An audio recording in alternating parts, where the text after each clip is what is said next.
जय हिंद, जय भारत। मैं हूं रीना सुथार और स्वागत करती हूं आपका मेरे इस चैनल में। आज मैं आपके साथ एक ऐसा वीडियो शेयर करूंगी जो पीबीओआर्स की आंखें खोलने वाला है।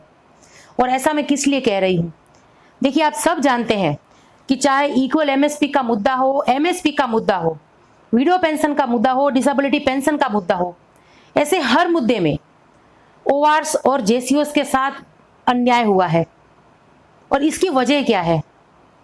आज के इस वीडियो से ऐसे सारे सवालों के हमें जवाब मिल रहे हैं कि 2006 से ही, जब से 6 पे कमीशन लागू हुआ है, तभी से चाहे वो ऑफिसर्स या जवान या जेसीओस की जो पेंशन हो या पेमेंट हो, इसमें कितना बड़ा अंतर है ये हमें देखने के लिए मिल रहा है। और इसको लेकर लाखों वीडियो बने हैं, तो इसके बारे में तो आप सब जानते ही हैं, तो मैं उसके बारे में बात करके आपका वक्त नहीं खराब करूंगी। लेकिन देखिए, डिफेंस कैबिनेट सेक्रेटरी ने इसका हल हमें बताया है। तो आज के इस वीडियो में इसी के बारे में बात होगी और वो एक वीडियो मैं आपके साथ शेयर करूंगी जिससे हमें ये पता चल रहा है कि आज जो जेसीओस और जवान जो सड़कों पर परेशान हो रहे हैं अपने हक को लेकर, जो इतनी दिक्कतें झेल रहे हैं, उनके जिम्मेदार कौन है। अगर मैं 50% गलती ऑफिसर्स की कहूं तो कुछ गलती हमारी तरफ से भी हुई है कि हमने ऑफिसर्स को अपने प्रतिनिधित्व के तौर पर चुना। ये हमारी सबसे बड़ी गलती है। और ऐसा मैं किस लिए कह रही हूँ, ये वीडियो में आगे आपसे शेयर करूंगी। लेकिन इससे पहले एक कमेंट्स मुझे आप सब लोगों के सामने पढ़कर और उसका जवाब देना बहुत जरूरी लग रहा है, क्योंकि देखिए, जो मेरे नए सब्सक्राइबर हैं, जो नए मेरे व्यूअर्स हैं, वो इसके बारे में नहीं जानते होंगे और वो मुझे एक सिविलियन के तौर पर ही देख रहे हैं। तो मुझे इसका जवाब देना बहुत जरूरी लगा। और एक ऐसा कमेंट भी मेरे पास आया है जो कि अच्छा कमेंट है, बुरा नहीं है, लेकिन उसको मैं पढ़कर सुना देती हूँ, फिर इसका विस्तार से मैं जवाब भी दूंगी। देखिए, अभी ये कमेंट आप स्क्रीन पर देख पा रहे होंगे, मैं इसको पढ़ देती हूँ। पत्रकार महोदय मैडम जी, आपका बहुत बहुत धन्यवाद जो आपने देश के भूतपूर्व सैनिकों के असली दर्द को समझने की कोशिश की। आज हमारे देश का नेशनल मीडिया तो भूतपूर्व सैनिकों के इस आंदोलन को टीवी पर नहीं दिखा रहा है, लेकिन वर्तमान में धन्यवाद के पात्र आप जैसे सोशल मीडिया चैनल हैं जिनके मार्फत इस आंदोलन की बहुत सी जानकारी देश के दूर दराज के इलाकों तक पहुंच रही है। क्योंकि देखिए, इन्होंने मुझे पत्रकार महोदय इस तरह से संबोधित किया, इनकी भी गलती नहीं है, ये नहीं जानते होंगे मेरे बारे में, लेकिन अगर इन्होंने मेरे चैनल पे जाकर पुराने वीडियोस अगर मेरे देखे होते तो इनको पता चलता कि मैं भी एक फौजी की फैमिली से हूँ, या मैं कहूँगी कि मैं भी हमारे जो भारतीय सेना है इसका हिस्सा रही हूँ। क्योंकि मेरे हस्बैंड आर्मड से रिटायर हैं, आर्मी से रिटायर हैं और आर्मड में उन्होंने अपनी सेवा दी है, तो उसकी मुझे बहुत खुशी है। और अगर शॉर्ट शब्दों में मैं अपनी जर्नी के बारे में अगर मैं बात करूँ, तो जब गुजरात में आंदोलन हुए थे भूतपूर्व सैनिकों के हक को लेकर, तो मैंने इससे जुड़ाव अपना महसूस किया और मुझे अंदर से ऐसा लगा, मेरे दिल से ही आवाज निकली कि मुझे अपने भूतपूर्व सैनिक भाइयों के लिए कुछ करना चाहिए। तो तभी से मैं भूतपूर्व सैनिक जो मेरे भाई हैं, इनके हक के लिए आवाज उठा रही हूँ, या वीर नारियां जो हैं यहाँ पर जो गुजरात में फैमिली पेंशनर्स हैं, इनकी मदद कर रही हूँ और मुझे इसकी खुशी है।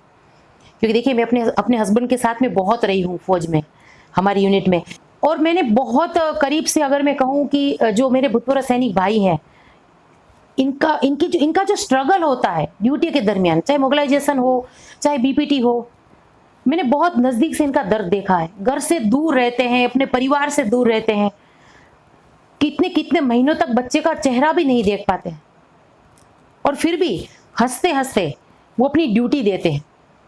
और इसीलिए मैं कहती हूँ कि मुझे गर्व है हमारे देश की सेना के जवानों पर। और इसीलिए मैं हमेशा ये, जब मैं कोई बात करती हूँ फौजियों के लिए, तो मेरे देश के जवान मेरे भाई कहती हूँ, मेरे भूतपूर्व सैनिक भाई कहती हूँ। और मुझे खुशी होगी कि अगर मैं जो ये मेरे भूतपूर्व सैनिक भाई हैं, इनका हक दिलाने में अगर थोड़ा सा भी कंट्रीब्यूशन मेरा होगा, तो मुझे इस चीज़ की बहुत खुशी होगी। तो ये तो थी मेरी बात।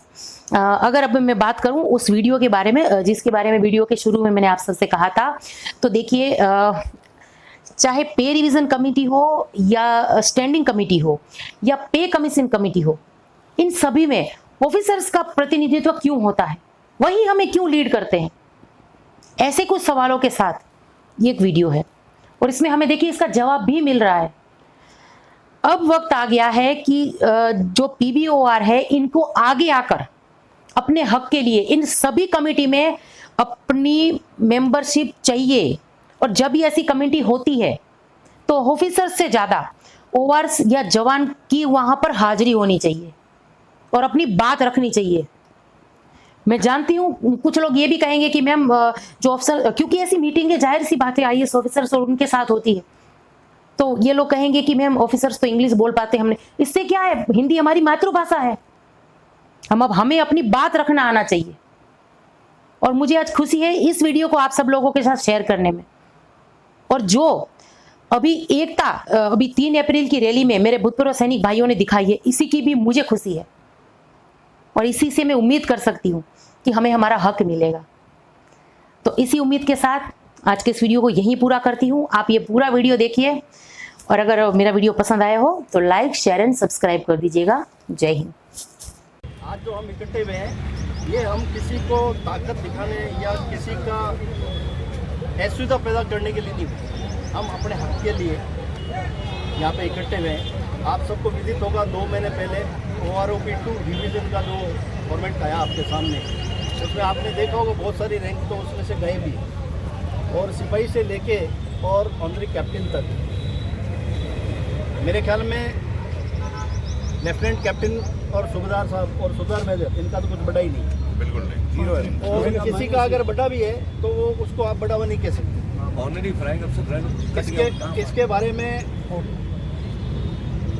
विसंगतियाँ हुई है, अन्याय हुआ है, ये सबके सामने है। ये अन्याय क्यों हुआ है, ये हमको इस विषय पे जानने की बहुत जरूरी है। बहुत सारे लोगों में ये भ्रांतियाँ हैं कि किसी संगठन ने इसको करा दिया जी, किसी व्यक्ति ने इसको करा दिया।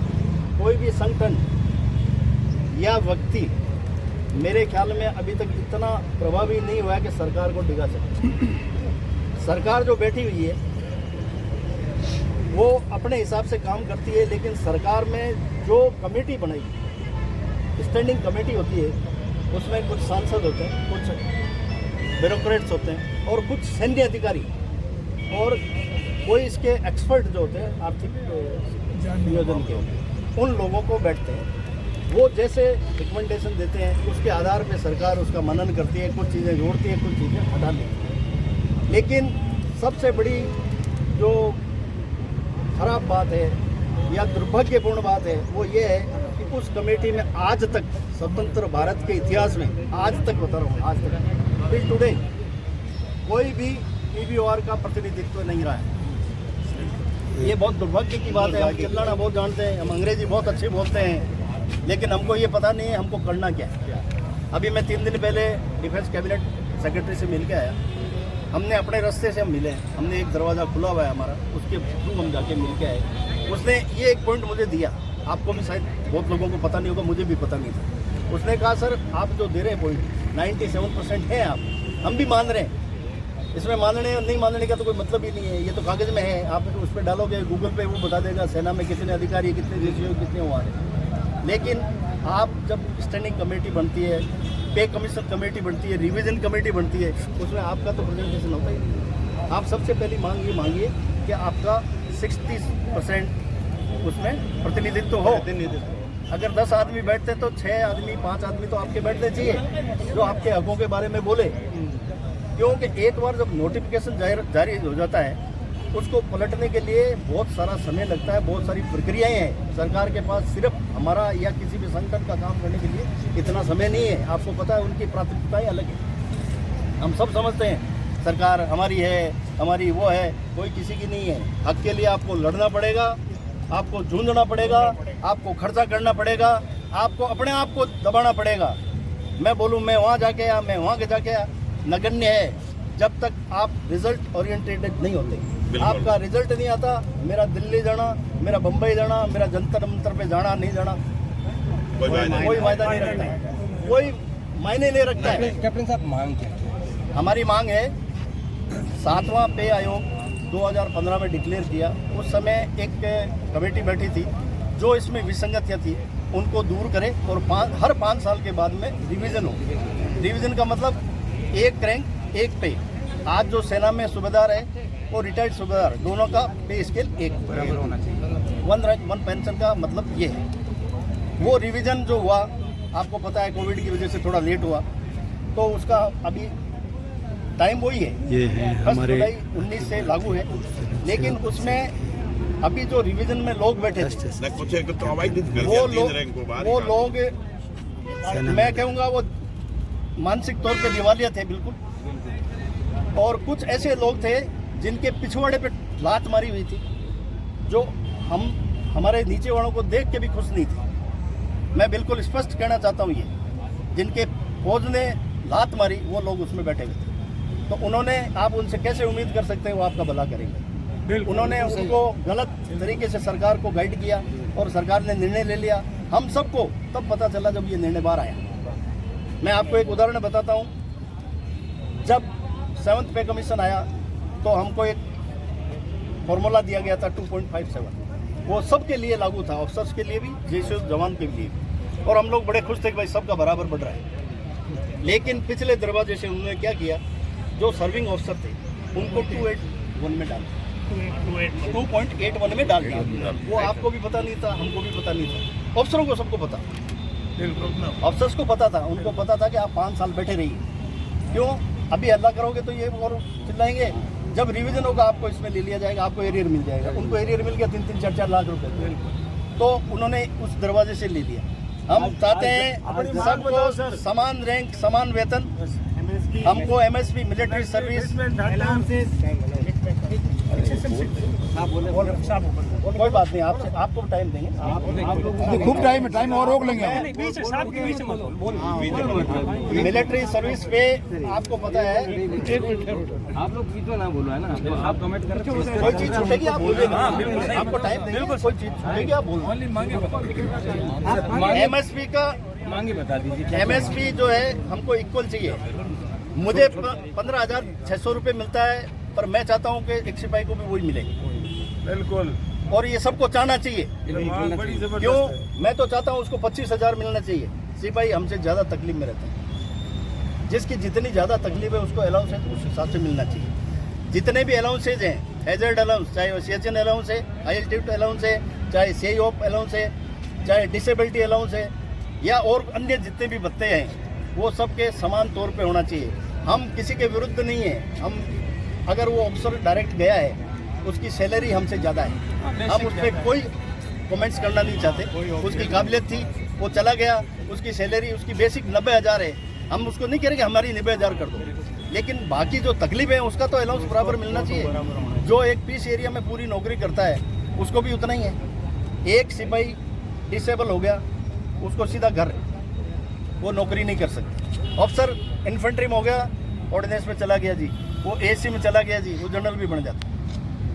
सरकार से ये पुरजोर मांग करते हैं, ये जो विसंगतियां हैं इसको शीघ्र दूर किया जाए और जवान के हौसले को बरकरार रखा जाए। अगर आप हमारे साथ अन्याय करेंगे तो मैं सरकार को ये चेताना चाहता हूँ, ये जो हमको नकारा या हमको एक तरफ नज़रअंदाज किया गया है, इसका असर सर्विंग सोल्जर पे भी पड़ेगा। और सर्विंग सोल्जर पे पड़ेगा तो राष्ट्र की सुरक्षा पे पड़ेगा। ये कोई छोटा मोटा मुद्दा नहीं है, बहुत सेंसिटिव मुद्दा है।